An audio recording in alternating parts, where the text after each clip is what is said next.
testosterone have lower sex drives. So the testosterone hormone is a driving force for sexuality and connection and aggression. So there's a lot of biochemistry going on here that we think is all mystical or relationship stuff, but it's really just chemistry. So anyway, that's all. I'm so sorry I monopolized that. That's some food for thought. So you want to find a violent girl? Some people are into that. You know, there's also the psychological aspects of what's going on. People are into fetishes and stuff like that. It's not my thing, but a lot of people like it.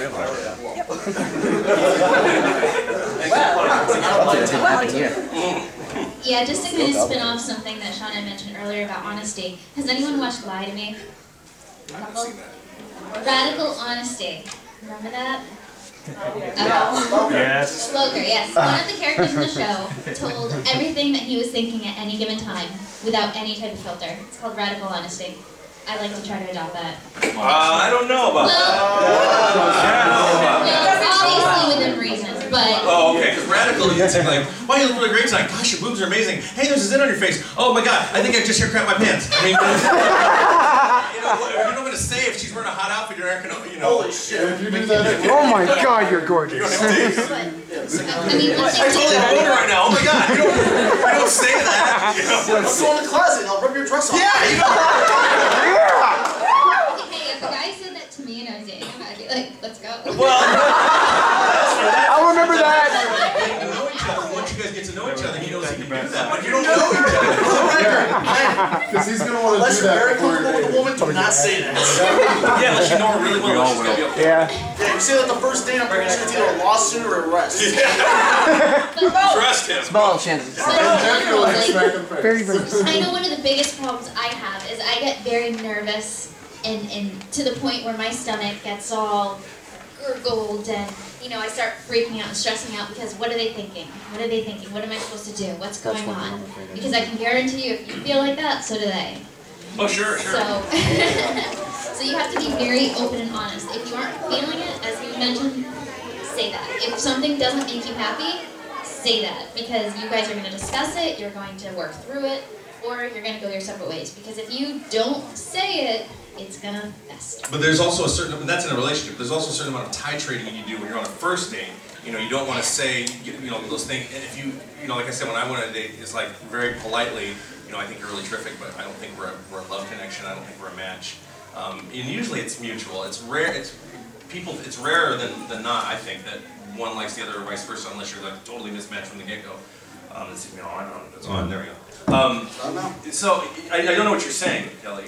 That's your name, right, Kelly? Yes. Okay. Just say Santa. I'm terrible at that. Just say Santa, because everyone knows Santa. Santa Christ. My dad's a minister. One of the interesting things that he does that I think is really interesting that you can apply to dating is, you know, sometimes you're with somebody and you're not that interested in what they're interested in. Being an otaku, you're like, I like anime, I like anime, I like anime. But what he does this kind of fake it till you make it thing, where he will ask questions. He might not be interested at first, and he'll ask enough questions. Like, say, for example, I talk to you about your Yu-Gi-Oh! Outfit. I don't know anything about Yu-Gi-Oh! Right? I'm like, well, that's a really interesting outfit, and you're talking. So what's the show? And then he might go, how did you make that hair? He might find something that he's curious about, or how'd you do the costume? And then start asking questions. And all of a sudden, you find that he's genuinely interested. So at first, you might be faking, just asking questions because it's a curious thing. And then afterwards, you might go, well, that's really cool. You spend a lot of time doing that. And next thing you know, he's connecting. And you're finding yourself interested if you weren't interested to begin with, and that's a great way to connect with people and you know, be interested in what they're talking, especially if you're in a talking group. Yeah, so don't ever just think, oh, I can't date normal people just because I'm a nerd. Usually find ways to date normal people, just like talk. Generally, become interested in. So don't be afraid to reach out. Yeah, we take questions. I'll go to. Very honest, like a lot of my friends probably tell you, like almost brutally honest sometimes. But because of that honesty, I always end up the friend, and they always tell me, oh, I would love to go. Because I don't want to interrupt the public.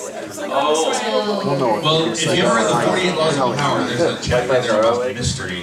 And I hate these kind of games, but frankly, some of them work with people because everybody doesn't think the same. So if you're too honest to buddy the girl next door, then they're not. Men have to first, I think oftentimes, I'm assuming, I don't know straight or not, but you know, I don't know, I'm not assuming everyone's straight here, but men, sometimes have to objectify it first. So if you become, they won't see you as, and I don't think that's a good thing, by the way, but sometimes they do is like, you're the mystical girl. Well, just before the end. But once you're real, you're like, well, now you're the girl next door. Now you're my buddy. Now you're, you know, so there has to be a certain amount of mystery, and you also need to drop hints that you're not just, you know, buddy girl that you might be interested in. You have to let them know. And however you flirt is how you flirt. You know, and sometimes guys are clueless. Man, when I was in high school, I was so clueless. All I did was play the French horn all the time. That's all I did. I go home and I practice all the time. And, you know, and I ended up becoming a professional hornist, and that was my thing. You know, it sounds like I have my hand on the bell, and yeah, I get it. Really good with my lips, though. I know all the French horn jokes. I know a secret weapon because of it, but I won't tell you about that. Save the mystery! Right. So yeah, dropping hints, like I would be clueless. A girl would be like, I remember when I was in college, a girl, it was like 2 in the morning, a girl was like, hey, do you want to come over and help me with my photography project? I'm like, okay, sure. I was so much like, go through it, like that. Okay, sure, awesome. So I go over there, and she is working on a photography project, and then I'm questioning, why I'm over there at 2 in the morning? But I didn't think about that until maybe 10 years later. I'm like, okay, I'll help you out. And I helped, and then I left. And I didn't. And I didn't. Bad dick. No, I'm kidding. So my panel's rated R, so, or X even, I don't know. But apparently she called my friend, he goes, where's your friend Sean, blah, blah, blah, blah. 4Kids production. And by the way, just in 4Kids defense, by the way, that's not them, that's a BSP, which is the Board of Standards and Practices, and they have to submit all that stuff and get it approved, and then they're like, oh crap, what do we do? So it's really kind of the network and the BSP that it is them. I think they'd probably be a lot happier not having to do all that, because it costs money to edit all that. It costs a lot to edit all that stuff down. But anyway, back to dating. I did not catch the hint because I was clueless. And I don't know that I would have slept with her. Well, at that age, yeah, I would have. I was just like, Yeah. don't do that.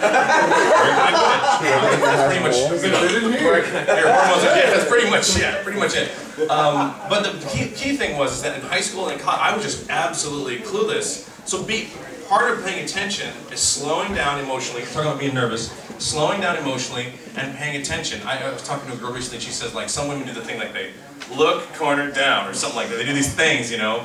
Look for cues, batting in the eyes. If I'm on a date and a girl starts playing with her hair, I know she likes it. She's, I'm like, or the eyes dilate, you know, you look for these cues. So that way you know if you're not making a move too early or too late and all this other stuff. There's all these cues that we just want to be together, and there's all these cues that we're like, you know, waiting for. Clueless about. Does that help at all? I'm digressing. No, like, think about, like, I went to a PASCon, and... You went to what? I went to, like, a AAC in Nashville. Yeah. And I told the person, like, I really wasn't really looking for anything more, but it was like, hey, I think you're hot, and you're a really cool guy. And what happened? He ended up having a crush on my best friend. And then my roommate. But in a lot of ways, I don't think that necessarily had anything to do with you in particular. Yeah. One thing to consider is you can't be afraid of failure. Yeah. Because you'll fail a lot before you will succeed. Yes. And you can't take everything personally to the point where it's, you know, the whole concept, it's not you, it's me. It's... Absolutely. You know, from when I go on auditions, if I don't get the part, I never get bummed out. When I go on auditions, I'm like, I didn't get the part because I'm not right for the part. So if you don't get the part with the guy or the girl or whatever, you're not right for the part, or they're not right for you, meaning you're not right together. Meaning that you're not bad, you're not fitting, you know? And that's not a reflection of you objectively, you know, wholly, it's just a reflection of not matching. You know, is that what you're saying? Yeah, exactly. Sorry, I'm talking way too much. This is your panel, I'm so sorry. You had a question. You're much funnier than I am. Thanks for walking away from me. Two con experiences I had. I was at Gobblecon, and there was this really hot guy who showed up as the other half to my cosplay. Like, he happened to be the couple to my person, but I don't have friends, so like, I didn't have anyone to be the person.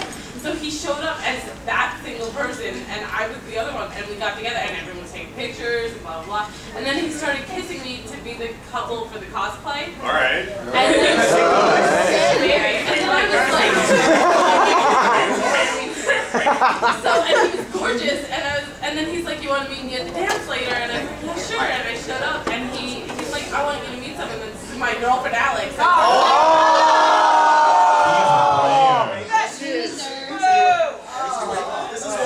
never a good idea to just automatically get involved with the partner cosplayer. Just because they're part of your character or part of your anime or whatever, that does not necessarily mean you're automatically going to get in a relationship. You gotta be careful with this kind of thing, because it always depends on sometimes. On his part, he should have said It was his fault. He was misleading. even if his girlfriend is okay with that kind of thing, he kind of let it And then I asked him about it. He was like, "Oh, it was for cosplay purposes." I was like, "Oh, okay." That's a convenient excuse. Lies. Yeah, lies. Guys will say anything, trust me. He wanted to make out. Yeah, we're both experienced. We gotta say They'll say anything.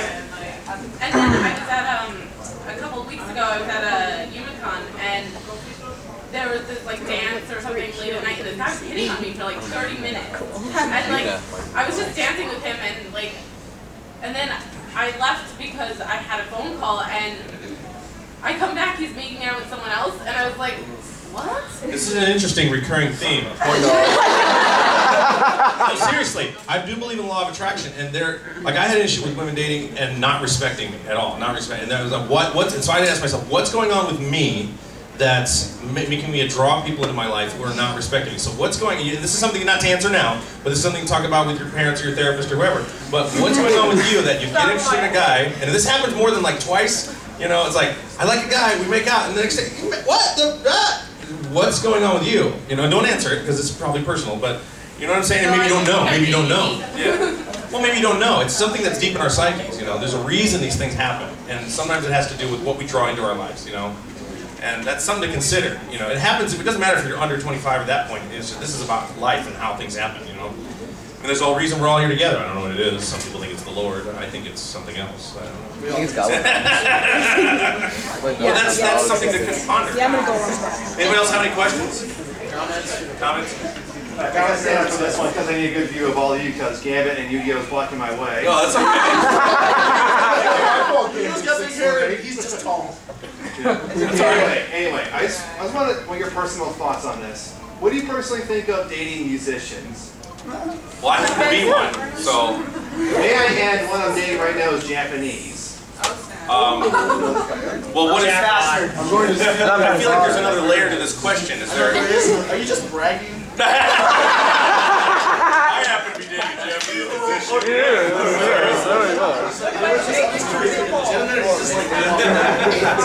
Well, do you have a question about like the musician class, or is she actually from Japan, or is she Japanese American, or? Well, just. Oh, thank you. I got my microphone now. Take it back just a little bit, it'll be too basic. Right, little. Like right about here, you know? Otherwise it'll be like this. Yeah. By the way, we're going to discuss my technique in my upcoming seminar later. Just like dating like musicians or whatever, because I know there's like consequences and all that, like, you know, they go on tour and all that. Oh, that kind of stuff. Oh, okay. Yeah, stuff like that. You know, what I think is really helpful is I've watched a lot of biographies of famous musicians and famous rock bands, and almost all of them deal with this. And sometimes it has to be in a real open relationship. Sometimes it's an open relationship with boundaries. Sometimes it doesn't work, and sometimes it's just you miss each other until you get together, and you got to negotiate that step by step and how you go. And you got to be okay with her doing her thing, because if you start squelching that, she's going to break up with you, know, and she's going to resent you. Right. You know. Currently, right now, we're just on the talks of actually dating and whatnot. Well, like, she's like busy. Like, well, she's in New York City. Yeah. That's one thing. There also has to be a lot of trust. You know? Yeah. Lots and lots of trust. Also, communication is also a huge help. Luckily, in modern times with the internet and texting and stuff, and even video chats on phones, you can connect a lot easier over long distances. Yeah. How long have you been dating? We're not technically dating. We're just talking about it. Oh. Well, you know what? I think you're getting ahead of yourself. I think thinking about this and worrying about it might prevent you from even getting that first date. So I would stay in the moment now. Don't worry about that if you're attracted to her. Just go for it. The thing is, she refers to me and asks me to go out sometime. Oh. Then you should go out sometime. Oh! What are you waiting for? Why are you here? Go! Dude hesitates. She's a train right away.